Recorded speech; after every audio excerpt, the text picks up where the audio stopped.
Missed an episode of your favorite podcast? Choose from over a decade of content in our archives, not just the latest episode. All free at GCNlive.com. This is your call to action. Get prepared, America.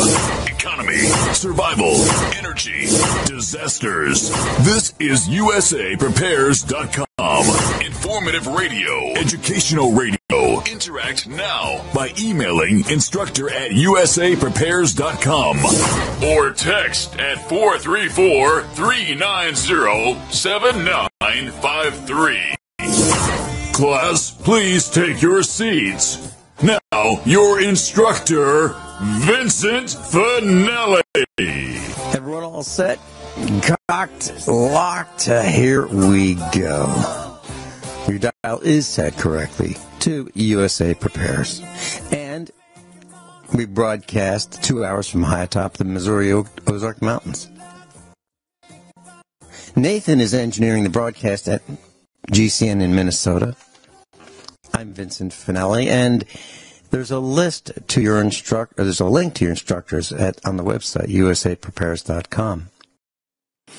And, for those of you who are new to the class, there are well over 200 of us here at USA Prepares. Experts in various areas. All of us are innovators. We're dentists and medical doctors, engineers, surgeons, CEOs, editors, researchers, broadcasters, physicists, farmers, inventors. And all of us are students rising to become, all of us are students. Some of us are instructors, and some of us are students rising to become instructors. Many of us, I would say all of us, could not hold down a job because we don't take direction very well. And today I'm delighted to introduce to you Truck Driver Jay. Now, Truck Driver Jay has called into this broadcast many times over the months, and he's had some thoughts and opinions, and he's voiced them on the air. And I liked him so well that I invited him to become an instructor.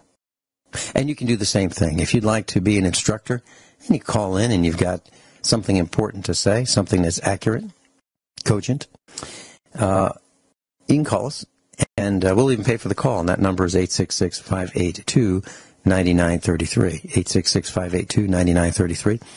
And if you call and we hear from you and we like what you have to say, then you may be invited to be an instructor. And what would happen is I would ask our engineer, today is Nathan, to get your name and telephone number, and I'll call you after the broadcast. Then we'll talk about what you have to say and how you could be a instructor at USA Prepares. That's how it works. That's how it works. Truck Driver Jay, welcome. Good morning, Vince. How are you doing today? I'm doing well. Truck Driver Jay, I introduced who you are. Now, you have a commercial driver's license. You have passed the requirements that it takes to be behind the wheel of an 18-wheeler. And you are a professional. And you're a professional. What I'm saying is you just don't hop behind the wheel of a large truck like that and just take it for a ride. I mean, some people may, but to be a professional, you go through training and classroom activities, plus behind the wheel, plus you learn about the mechanics. And Truck Driver Jay is a professional truck driver. Jay, how many miles a year would you say that you spend behind the wheel of an 18-wheeler? I would say about 200,000 miles a year. Okay. 200,000 miles a year. Now, you have some restrictions, right? You just can't drive until you're exhausted and then, take a few-hour nap and then get behind the wheel and drive till you're exhausted again. Don't you have regulations that you have to follow? Yes, I do, and restrictions are getting more and more and more every year. First, let me start by giving my why. Why am I a truck driver? Why did I choose truck driving? I started out, I've known that this is what I want to do all my life. I grew up playing with a big rig toy, and I've learned about truck driving all my life, just little bits here and there. And I was living in North Carolina, and I lost the job that I had, and I lost the place where I was supposed to live, and or the place where I was living. And I started traveling, and I had a truck driver friend, and he said, well, why don't you come over the road with me, for a little bit? And he kind of showed me some of the ins and the outs of truck driving, and we went to a lot of places, and I really got a real good feel for it, and when you do something and you really feel comfortable for it and you have a passion for it, that is what you're supposed to be doing all your life. I don't know whether you feel that about that with farming, but or ranching, but there's just some things that come very naturally to a person. Some people, they're very good at doing hair. That is just what they love doing. There's some people, they have this passion for taking care of people after they've passed on. They become morticians and stuff. They have that ability. There's some people that are meant to be heart surgeons. And I'm very happy to say I'm meant to be a truck driver. I can back this 53-foot trailer up to a dock in between two other trailers in very tight situations and not hit the other trailers. Now, I was living in Wyoming, and the state of Wyoming paid for me to go through truck driving school, and I had a friend, or I have a friend, who works for the same company I do. We both worked for a previous company, and that company went belly up after I was only with them for 6 months, and I found another company to go to, and I said, hey, listen, I told my friend who trained me, because truck driving school only teaches you the basics. They teach you how to back up. That's all they do. They teach you how to back up. They teach you how to shift.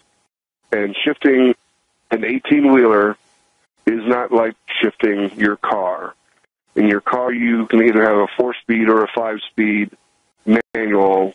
I got 13 speeds. And those 13 speeds come in very handy when I am hauling 42,000 pounds of cargo. My school was only 2 weeks long. The school cost the state $4,700. And there are other schools out there go up to $6,000 or even $7,000, and they go into a longer period of time, give you more seat time behind the wheel, practicing shifting, practicing backing up. My wife also went through the same school. The school had a grant for her, but she just couldn't get the knack of backing up in the amount of time allotted, but she rides along with me. To get a CDL, you have to pass the test. There are some schools that are better than others and give you more experience, and that's the name of the game with truck driving. You've got to have experience, and you got to really know what you're doing. There's a lot of etiquette in truck driving. When you are traveling down the road,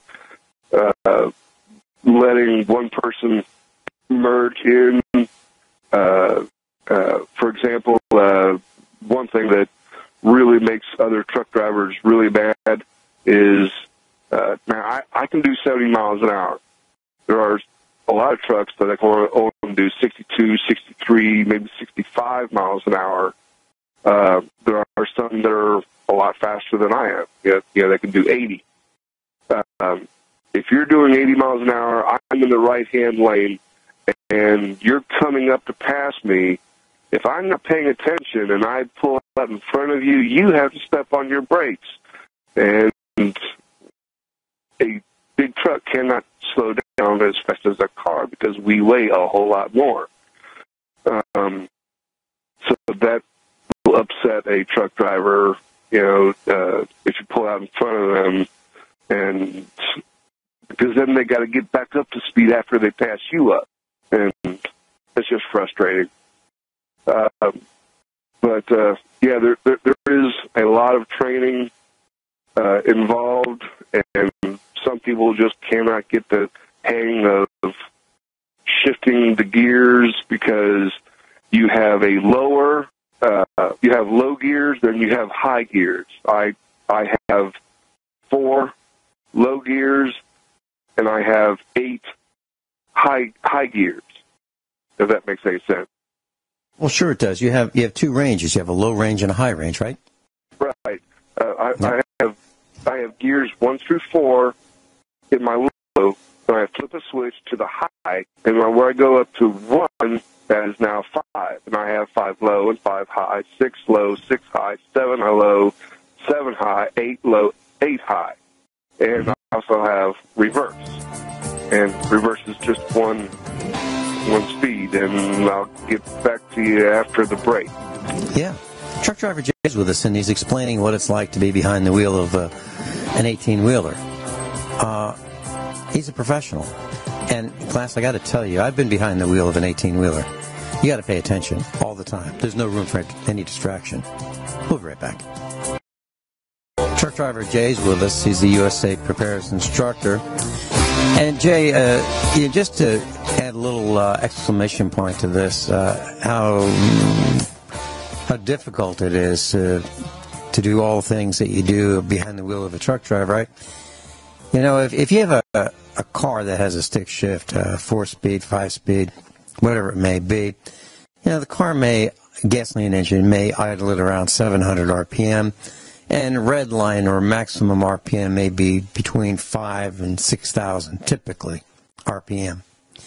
Well, I was driving a fire truck much younger, and back in the 70s, and idle was on this fire truck. It was a big diesel engine, inline diesel engine, and idle was 600 RPM, about close to what a gas engine of today would be. And maximum RPM was 1,100. So there was only 500 RPM difference between, idle RPM and maximum RPM. So you're shifting a lot because you only have 500 RPM between minimum and maximum RPM, if you will. And so what is it like in today's big diesels? They're a lot more powerful, I'm sure, than the I drove a large fire truck. But what is the difference today? What's minimum and what's maximum RPM? I have a 2014 Freightliner Cascadia.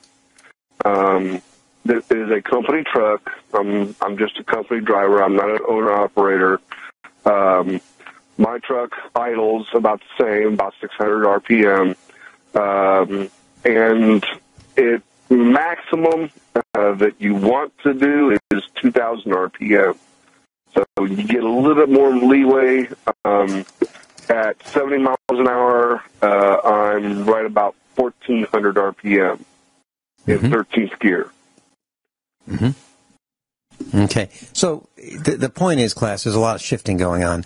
And you may see a tractor-trailer driver leave a stoplight and drive 15 feet in first gear and then shift into the next gear. Am I right? Normally, unless I'm starting up on a hill, I'll start out in second gear or maybe in third if I'm empty.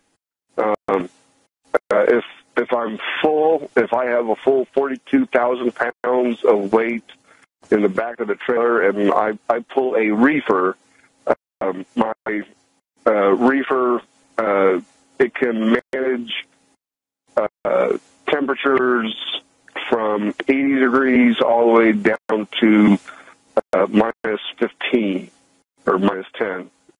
But that's as cold as you want to go. Because otherwise it's just too much work on the compressor. But the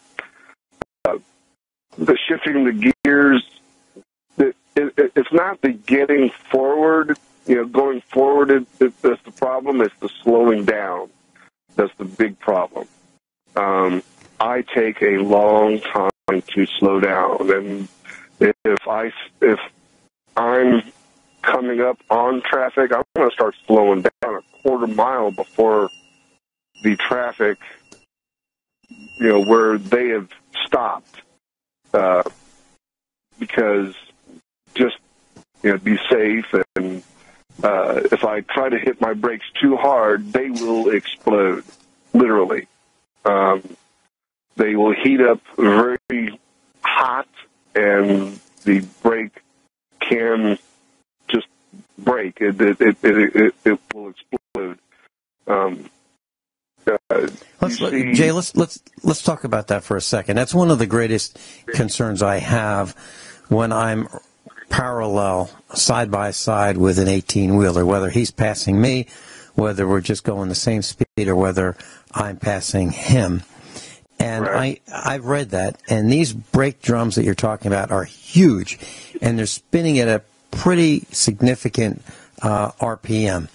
And they can develop cracks because they can overheat if you really have to stop quickly. They can get almost red hot, if not red hot. And you've smelled the brakes of trucks going downhill, class. And what does that smell? Well, it's the brake linings and getting really, really hot. And, of course, the brake drum, the metal drum that the brake linings press against and cause friction to slow the vehicle down, it all gets really hot. And if they fracture, they can literally come apart by centrifugal force, exactly what he's talking about. And this would be like a hand grenade. It would be like a hand grenade with big chunks of steel flying out in all directions, vertically and up to the side. And literally, they could pierce a windshield with no trouble whatsoever. We'll be right back. Truck driver Jay's with us, and we're talking about the 18-wheelers. And I mentioned, after Jay commented about the brakes can explode, I mentioned exactly how that would happen. Jay, was that accurate, what I said? Yes, it is. Yes, it is. And I've personally witnessed tires or brakes catching fire because the driver was fully loaded, going down a hill, going down a steep hill. Some of the, if you're in Missouri, going down Interstate 44, you see, the incline, it says 6% or 5%. That's a good grade for a downhill. And if you're not careful with your brakes, they can overheat. They will start smoking, and the drums will turn red, and they can catch fire. And if they catch fire, there's a good chance that if you're still on your brakes, they could explode at that point. Okay, and what about, let's talk about the weigh stations. What are they looking for? You see these weigh stations for trucks, and it says, trucks must pull over. And so some trucks pull over and some don't. Some have these automated or communication systems, and they don't pull over, like Walmart, right? But other trucks have to pull over. What's that all about? What are they looking for? Okay, for a regular truck, like me, or a drive-in, your maximum amount of weight, and that includes the truck, the trailer, the truck, I have my wife with me. We have all of our clothes, we have all of our stuff, and the load that's in the trailer, maximum amount of weight is 80,000 pounds. You cannot be over 80,000 pounds. And with 42,000 pounds of cargo in the trailer, full fuel tanks in the truck, I also have a liquid called DEF, or diesel exhaust fluid, which minimizes the black smoke. It eliminates the black smoke in my truck. I don't have black smoke coming out. And I also have a 30-gallon tank for the reefer, for the refrigeration unit. So all of that weight altogether cannot be any more than 30. It can be no more than 80,000 pounds. I can have a maximum of 12,000 pounds on my steers. I can have a maximum of 34,000 pounds on my drives, and a maximum of 34,000 pounds on the trailer axles. All that added together is 80,000 pounds. Now, there is exceptions to the rule. There is heavy loads, oversized, overweight, over length, and those have special permits. And there was a recent story of a tractor trailer carrying 300,000 pound generator out of Vermont going to Connecticut, and it was detained on the side of the road for about a week before the permits and the route got finalized on where it could go. But the weigh stations, first they want to see, are you on proper weight? Do you have your weight distributed properly? If the weight is not distributed properly, can you adjust the weight using your trailer axles? My trailer axles move forward and backwards. Many times you go down the road, some of the trailer wheels, you'll see them all the way forward, as far as they'll go, and sometimes you'll see them all the way to the back. If you're going to California, you can only be just a certain amount far back. They have a special F. It starts with F, but FMLA, or not FMLA. That's high school agriculture. What I've seen, Jay, is I've seen these adjustable pins that will let you move the rear axle, forward, center, or back from a specific position. Is that what you're talking about? Right. And each hole on my trailer is 500 pounds. So if I want to move more weight to the front of the trailer, let's say I have a whole lot of lettuce in the front of my trailer, and then I pick up a whole bunch of onions that go on the back of the trailer. Well, the onions are going to weigh a lot more than the lettuce will. So I need to move my tandems. That's my trailer wheels. They're called tandems. I can move my tandems to the back to put more weight on the nose of the trailer rather than on the trailer wheel. It helps me distribute the weight better. Jay, let me ask you this. So if you pull into one of those weigh stations, it's up to you to figure out how to set that trailer, right? I mean, that's your responsibility. And if anyone's going to get fined, ticketed, or whatever it may be, it's on you, isn't it? Well, with the company that I work for, they will get fined. It doesn't come out of my pocket. It comes out of the company's pocket, but I will get in trouble for it. And that's not a good thing. Sure. I guess ultimately you get fired, right? If you keep it up. Right. Okay. What about DUI? What would happen if and you don't see this very often. I mean, I've never seen a truck driver at a truck stop, eating dinner saying, "I'll have a few beers, before I leave for the road." You don't see that, do you? No. Matter of fact, you hardly ever hear of. Now, there was a story last year. A truck driver. He was from Canada, and he went from Seattle, Washington, to Boston, Massachusetts, 3,000 miles, nonstop. He stopped for fuel, and that was it.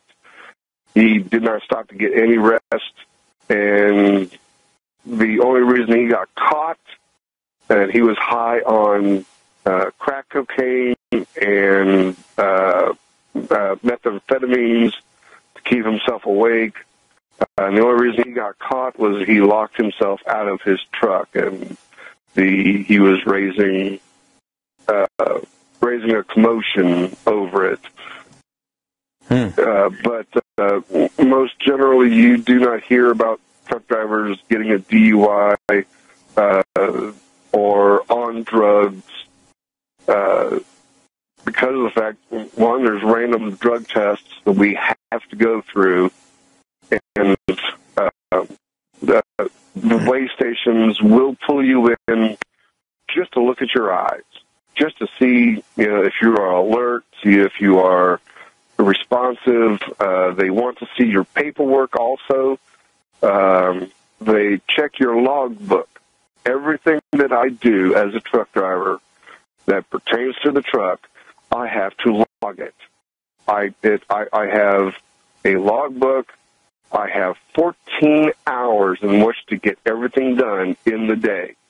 11 of those hours maximum is what I can drive. Now, I have to take 15 minutes first thing in the morning or before I leave and do a pre-trip inspection. I check the wheels, I check the tires, I check the brakes, I check my windows and mirrors, I check the airlines, I check my lights, I check the oil pressure or the oil level, I check the radiator fluid, make sure that I have enough level on that.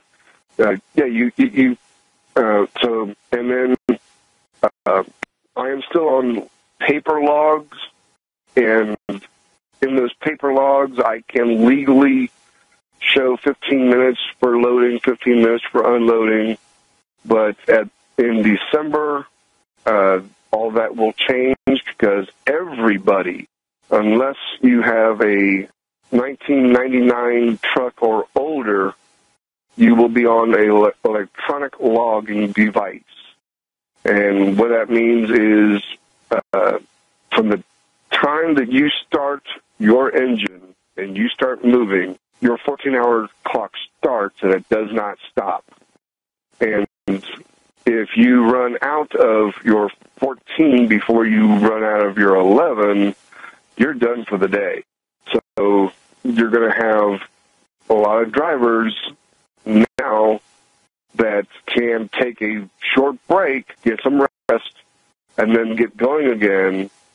They're not going to be able to do that. And there is a company called Werner, and they are spearheading this drive for everybody to be on an electronic logging device. And those of us that are still on paper logs, we see it as a form of control, and it is it's intrusive and restrictive.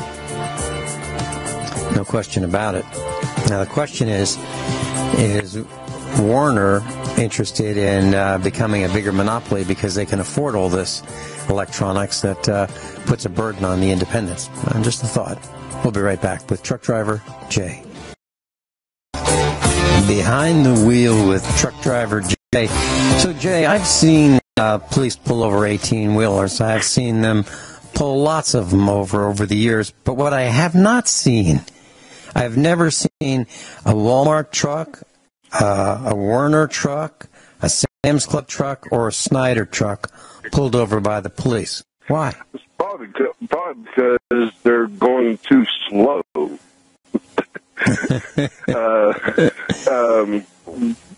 Werner, Swift, JB Hunt, Yep. Prime, especially Prime, they have slow trucks. They can't do over 65. Swift, I think they're at 63.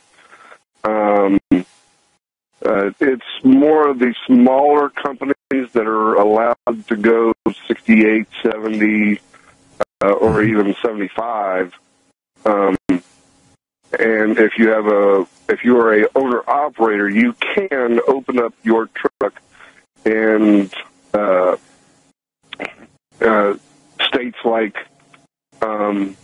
Wyoming, Montana, Utah, Arizona, New Mexico, they have 80-mile-an-hour speed limits, or Texas. They have 80-mile-an-hour speed limits. Well, the trucks can go 80 miles an hour, and they can do it very well because it's just straight, open roads. But the big mega carriers, or what we call them, they're limited, and most of them are training companies, like Swift. So you have a trainee behind the wheel. You don't want them going really fast. So that makes a lot of sense.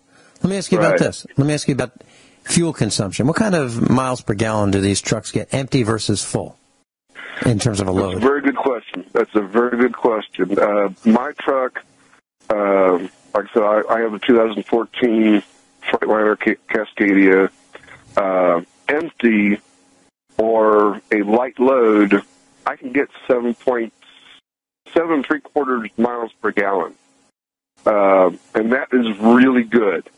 There are some of them that will get 10 miles per gallon. You may say, that's not a whole lot of miles. Well, you got to think. I'm hauling 40,000 pounds of weight.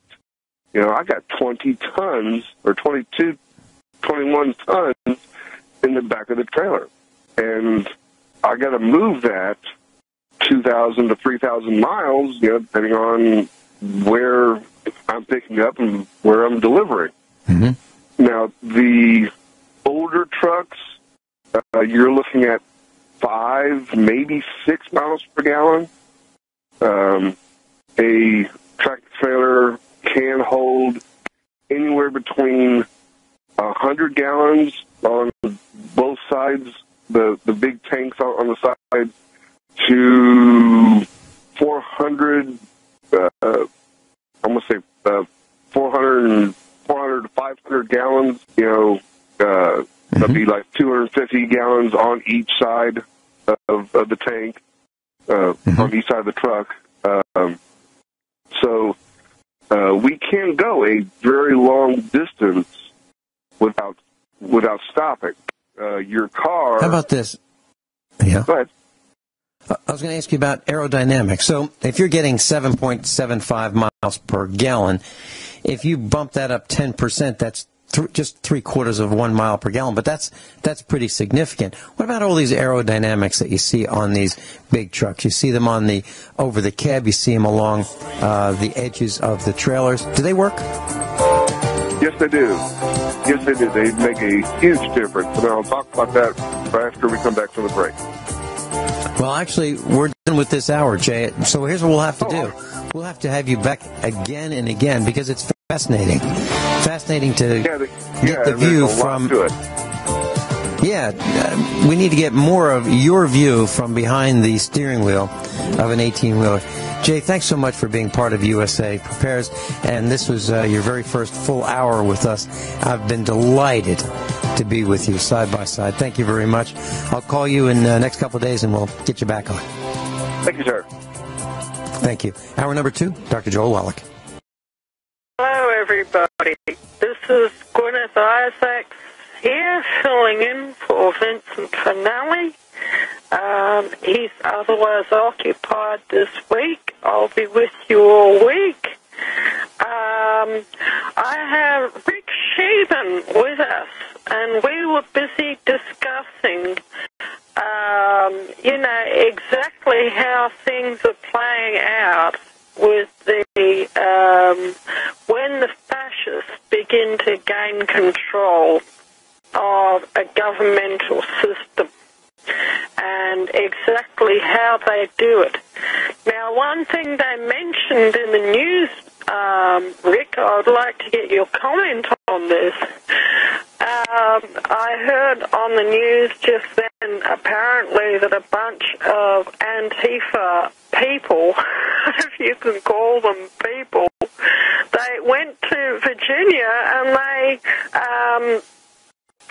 went to a public park in Charlottesville, Virginia, and they pulled down tried to pull down a statue of General Lee in a public park. Did I hear that right?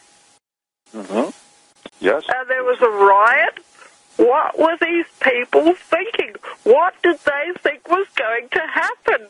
Did they leave their brains in the glass vat by the bed in the morning? You don't go to the South and go pulling down statues of General Lee. I'm very sorry for laughing, but these people have an IQ of about 80. I don't even live in America, and I know, I've heard of General Lee. I know that the Southerners love him. I know that he stood against Lincoln. And one thing that my dad said when I was a little girl, he was very politically educated. He was just educated full stop. He could speak about 5 or 6 languages, including Russian, by the way. He'd studied political theory his whole life, capitalism, and he'd studied, communist political theory, and he'd studied about World War II and World War I, and he knew about the Crimean War and the Boer War and the American Civil War and the American War. There's very little that my dad did not know. And he said, everybody idolizes Lincoln. President Lincoln. Everybody says what a great man that he was, but what they fail to say is how Lincoln actually did a whole lot of backroom fascist deals I think it was the California Railway at the time when he was president, bought up a whole lot of land at peppercorn prices, and then afterwards, to cut a very long story short, made a fortune on building this railway. And basically, a lot of people actually died making this railway line, and I think there was not a documentary, there was a film made about the construction of this railway, Hell on Wheels. I don't know if you've seen that or not. I've seen bits and pieces of it, but apparently it was really brutal, and that was Lincoln actually did that, and it was pure fascism, absolutely pure fascism. And, slavery was becoming unfashionable in the South anyway in Lincoln's day, and it probably would have gone out the window within just a few years. Would you like to comment on that? Well, you bet. There's a lot of things I can comment on. You mentioned quite a few things there, Glenn, but, talking about the mainstream media and their obligation to the elites to sway public opinion and hold on to the narratives, the memes, the themes, the talking points, the microphone. Basically, they want to cultivate followers and not thinkers. And you mentioned Antifa. It's really funny because I've mentioned something similar on the air many times. One of their favorite chants from Antifa and Black Lives Matter is something similar to Trump, KKK, no fascist USA. And they chant it's really it's sad and funny, absolutely. Now, let me just break down that chant. Let me just break this down to show you how every group is being used, and that's why I say the term group identity politics. And that's why I mentioned earlier in the show about the template, the blueprint, the playbook, the flow chart for the destruction by the elites. They create group identity politics to have a different set of rules, laws, and accountability based on what group you're in, and that lowers the bars of standards and expectations, which insults the work ethic, the ability, and the intelligence of everybody in the group, degrades, disrespects, and then it demonizes, discredited, and delegitimizes an individual who talks against it. It's all meant to be submissive and break your will. That's exactly what it's meant to do. So you break down that chant, okay? Trump, no KKK, no fascist USA, or whatever, something similar to what they say. KKK was created by the Democrats and Margaret Sanger. Okay? That's why I'm laughing. Okay, and Margaret Sanger, she didn't create Queen KKK, Witch but abortion. the Democrats created the KKK, but Margaret Sanger created, what's that, abortion Planned clinic? Parenthood. Planned Parenthood, She's thank you. Queen Witch who invented abortion, and she publicly said, abortion. Yes, she publicly I mean, there was abortion for thousands of years, but she established Planned Parenthood. Yes, and she and was literally Hitler's biggest fan. Yes, and she literally said publicly, we need to reduce the black population. This is in video, this is in audio, this is in transcript. And Obama, who is a Democrat, doubled black unemployment. And fascism basically has created only 4 to 6% of people having the primary income of being self-employed. So when you really break down this chant, it just shows how distracted, dumbed down, and divided the populace is. And they're ignorant. They don't even know what fascism is. They're basically saying no fascism, and they're being bought and paid for. All these groups are being bought and paid for by NGOs and the George Soroses and the fascists. It's almost too stupid to talk about. You know? Yeah, that's right. That's the truth of it.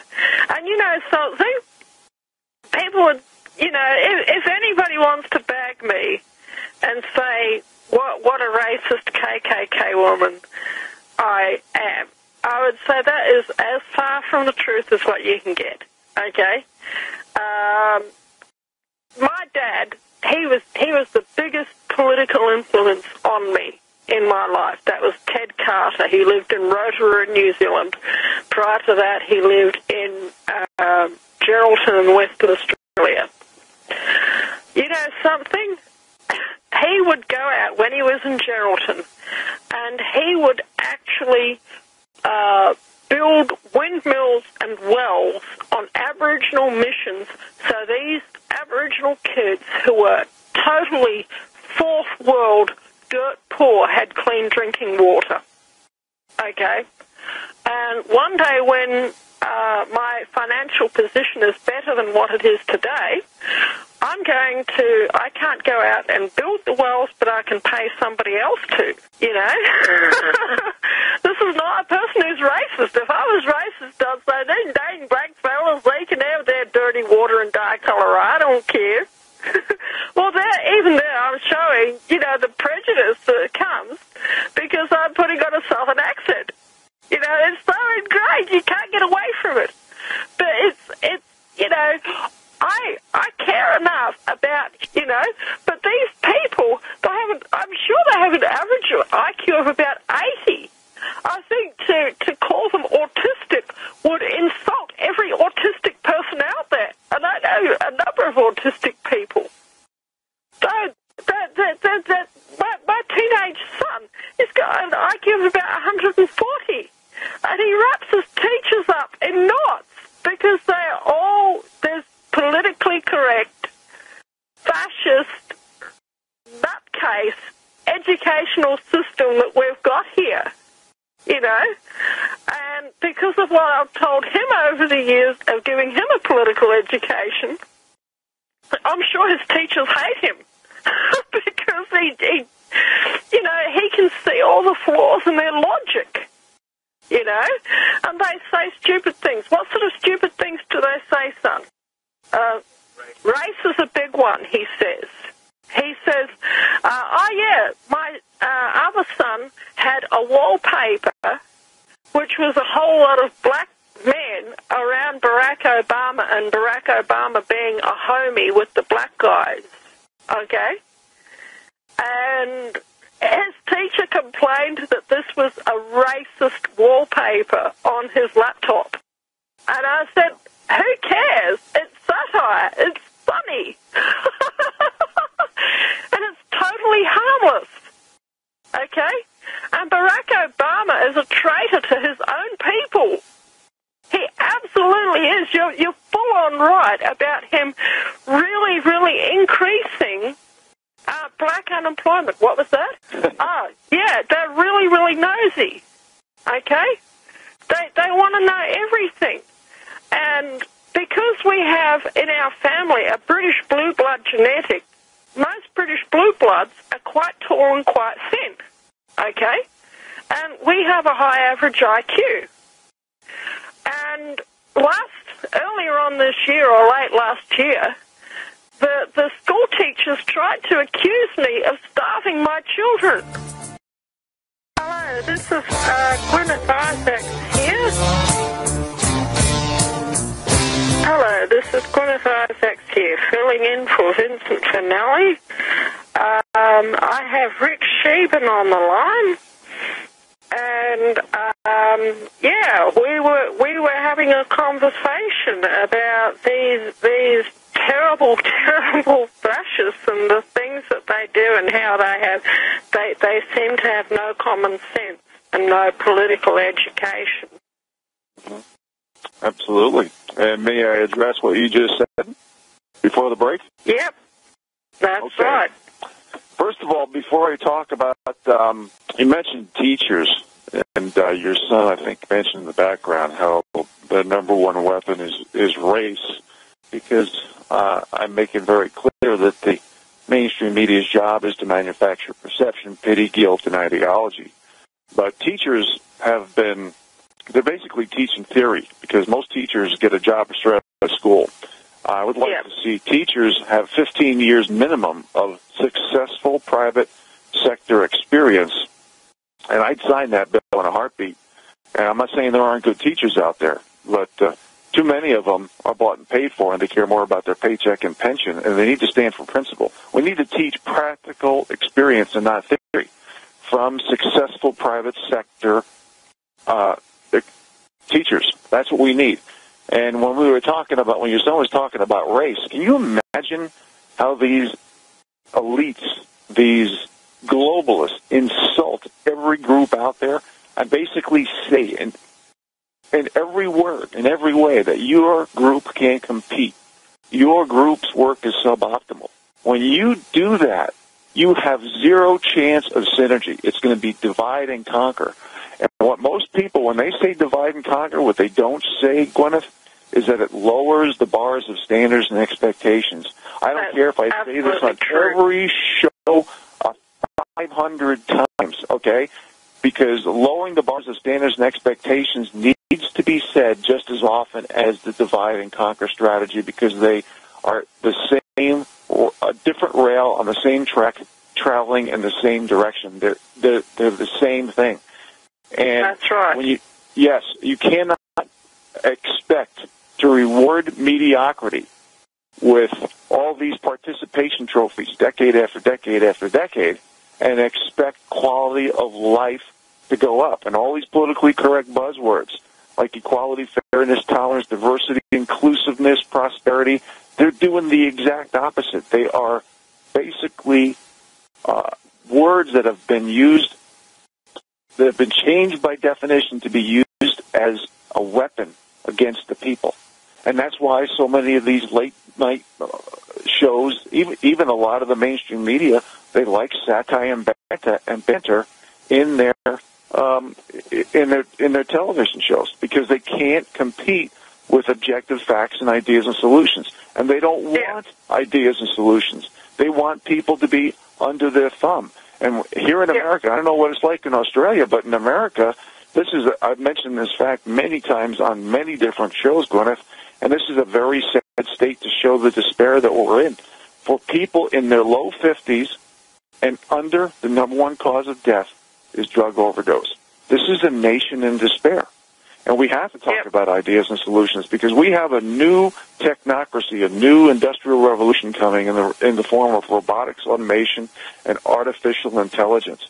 And this is going to take millions and millions and millions of jobs, and it's going to continue to lower the quality for the populace, for the people, and increase the profits for the very rich.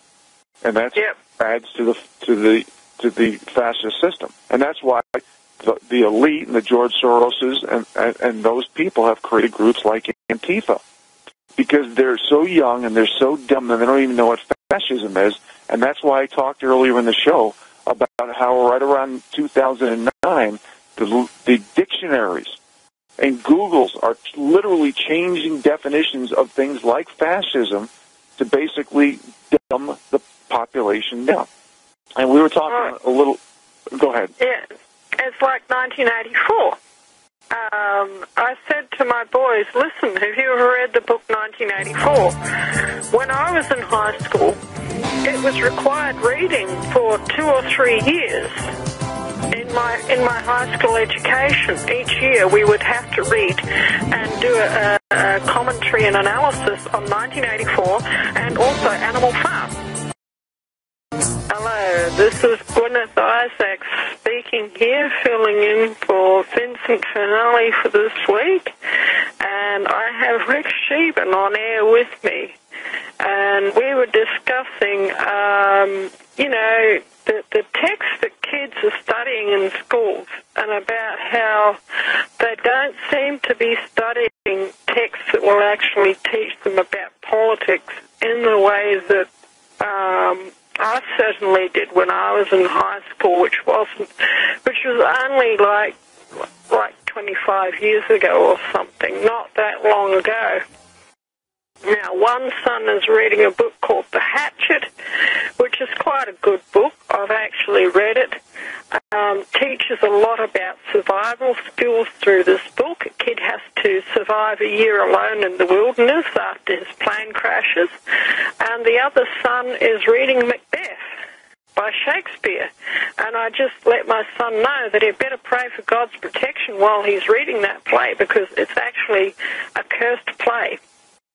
And why they would, they could be studying any number of Shakespeare plays that would actually teach them a lot about politics. They could be studying Julius Caesar. They could be studying Hamlet. And they could be studying even Romeo and Juliet. Teaches you about how the mafia operates if you do a study on it that way. But no, it has to be Macbeth about witches and curses. And this is it makes you want to find the nearest brick wall. You know what I mean? What do you think of that, Rick Scheben?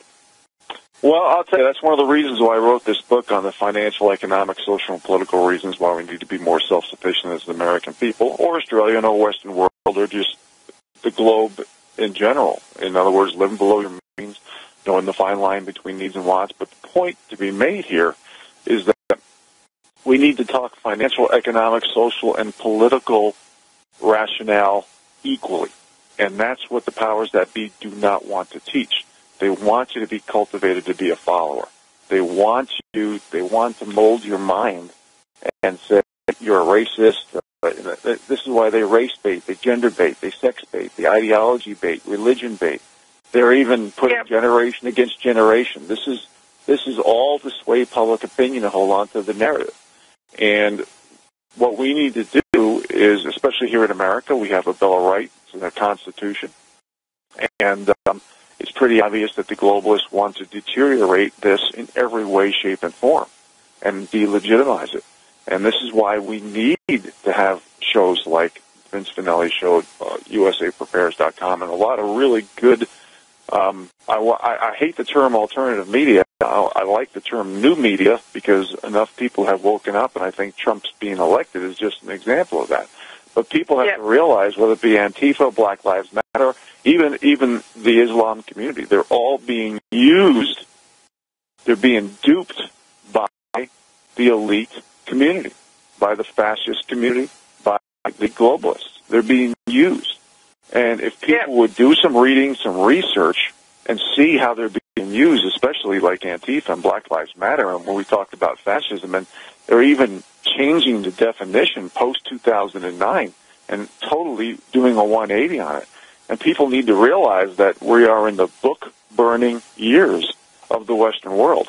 And the only way we're going to change things is from the bottom up, and if we do it in mass, because it's very difficult for us little people to get a microphone and to share ideas and solutions.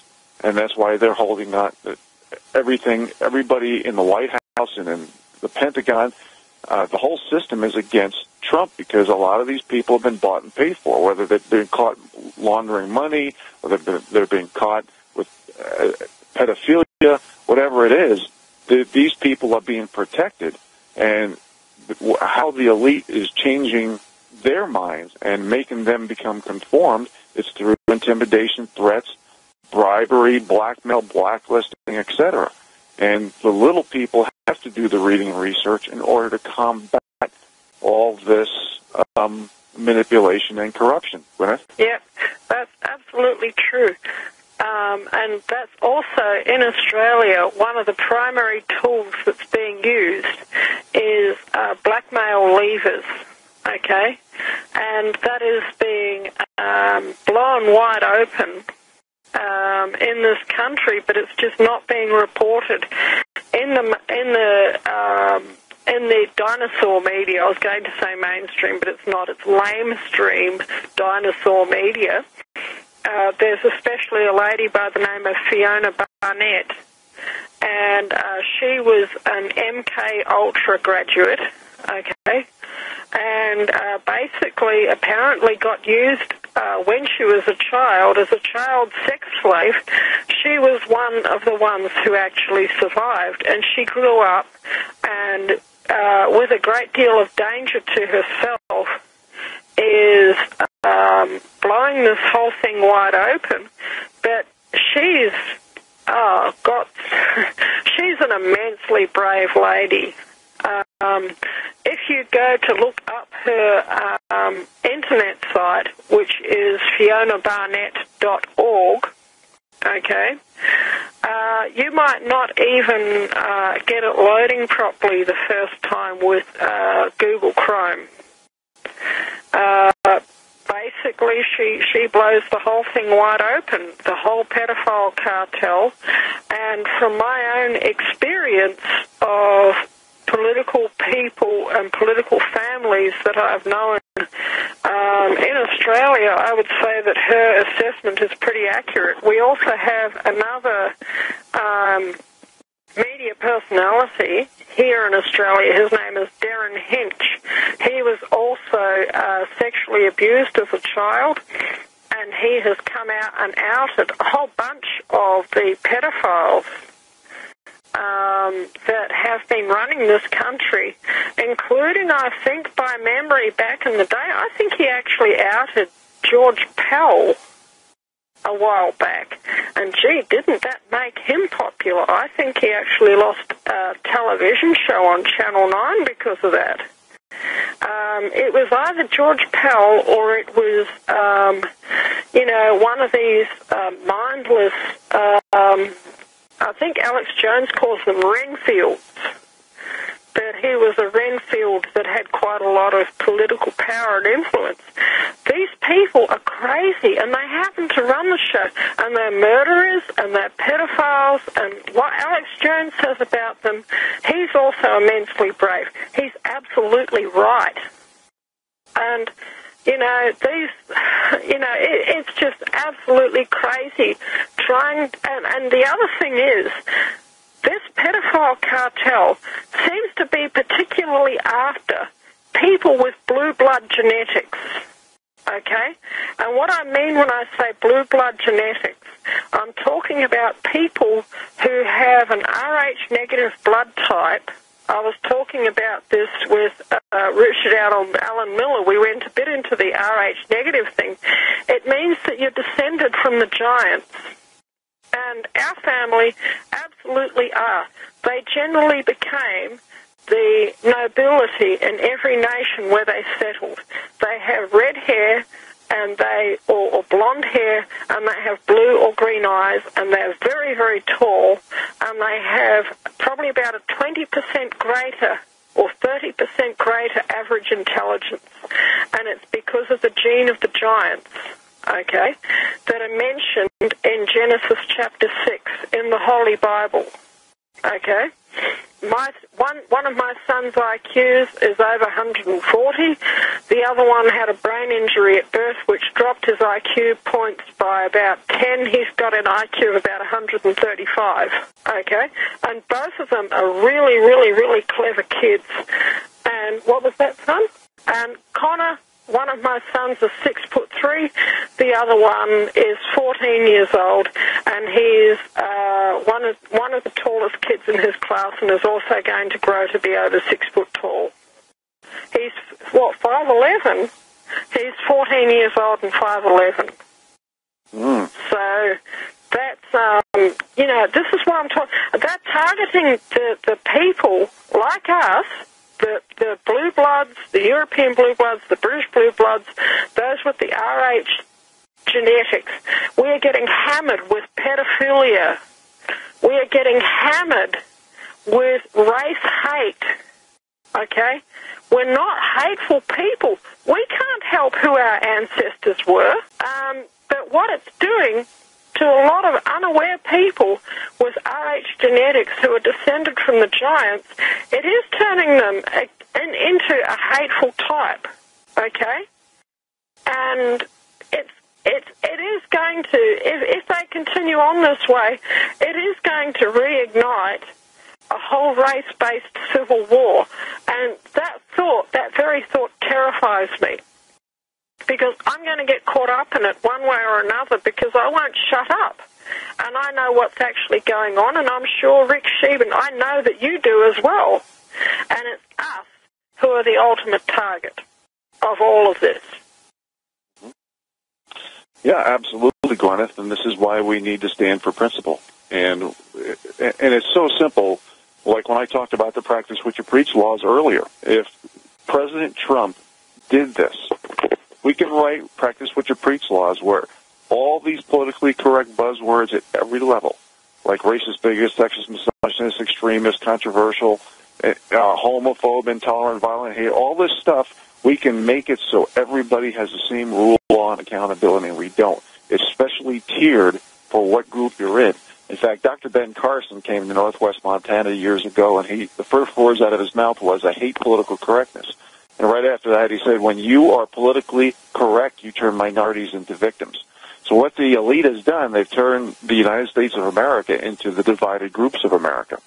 And I just want to talk about briefly some of the things that you talked about. When a young person has trauma. Hello, this is Gwyneth Isaacs here, filling in for Vincent Finelli. I have Rick Scheben with me, and I would like to just let him talk for this whole last segment of the show, because he's got some really, really important stuff to say.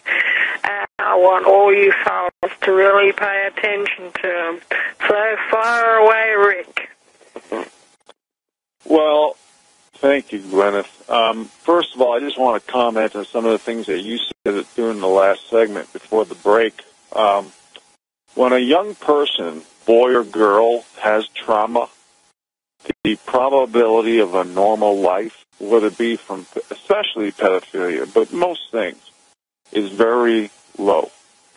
And you mentioned Alex Jones, and I'll tell you something, I think he's a huge patriot, and he's extremely well-read. He has a lot of guts, and that's kind of what we need right now. We need people and all average Joes to stand up, because we need guts right now. I'm not saying we don't need intelligence, a plan of action, things of that nature, but we need guts desperately, because the powers that be, I mean, when they can take a word like fascism and create a group that's bought and paid for, especially their top operatives. And it's just like right-wing extremist groups. A lot of these people these groups have been infiltrated by CIA and other intelligence agencies. And people have to realize that they need chaos. They need infighting for a divide and conquer strategy to work. And as I mentioned earlier, the divide and conquer strategy has everything to do with lowering the bars of standards and expectations, because they have to insult every group out there, work ethic, ability, intelligence. And this is meant to degrade and disrespect every person out there. And you don't empower a nation or a group by lowering the bars of standards and expectations. And this is what we have to realize, because they need to break our will. They need to make us submissive, and that's why they have these politically correct buzzwords like extremist, controversial, racist, bigot, sexist, misogynist, homophobe, intolerant, violent, hater, with an ism or an ist or a phobia on the back of every word or an anti in front of every word. We are in a deflationary spiral, folks. This is one of the reasons I always go back to Economics 101. This deflationary spiral is turning into a stagflationary complications for the bottom 93%. We are not going to have the ability to control our own destiny when this thing crashes. And I talk about economy on many shows many times. And if just look at interest rates, they're a function of growth, wages, and inflation. They're all heading south. And this is why, when you, like your sons, Gwyneth, you told me some of the things that they're reading. Everybody should be reading Economics 101, because that really shows the true direction and propaganda of the fascist, elitist, globalist arm. Because it's very hard to hide interest rates. And that's why I talk about bonds, and that's why I talk about how they're inversely proportional to yields and the cost of the bonds. And when you look at the fact that we're in a debt, credit, subsidy bubble, yep, the Western world's not going anywhere. And every young person needs to read Economics 101, because this way you'll be able to see the mask behind the curtain. Gwyneth? Yep. That's absolutely true. And they need to learn the difference between Keynes and von Mises in economics. You need to search out those two authors, and you need to study them and compare them. And something, it used to be that they divided against the Malthusians and the cornucopians. Okay? It's not that simple. Yes, you can generate your own wealth. What you sow, you will also reap. Okay? If you're lazy and don't do anything, then you're going to suffer. But you know something? We're right at the end of the broadcast. Yes, and I feel like I could talk for a whole nother hour on this topic. But unfortunately, it will have to be another day. It was a pleasure, Gwyneth. Okay. Thank you. As Vincent says, honesty and integrity, the rest is up to you.